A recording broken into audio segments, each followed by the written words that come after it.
ভালো শিক্ষার্থী তৈরি করতে শিক্ষকদের পাশাপাশি অভিভাবকদের গুরুত্ব অপরিহার্য বলে মন্তব্য করেছেন বিএনপির জাতীয় নির্বাহী কমিটির সদস্য ও সাবেক এমপি এম আকবর আলী।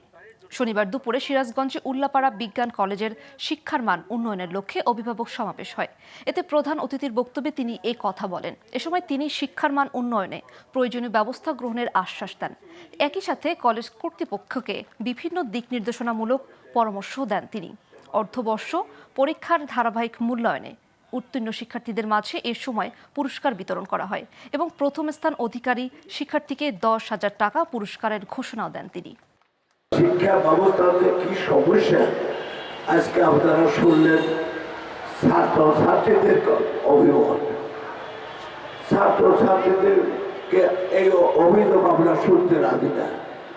তারা এখানে বললেন আরো বই চাই, আরো যন্ত্রপাতি চাই, আরো ভালো শিক্ষক চাই। এই যে আমরা তাদের কাছে আশা করি যে এই শিক্ষক ভালো পড়াইতে পারেন না,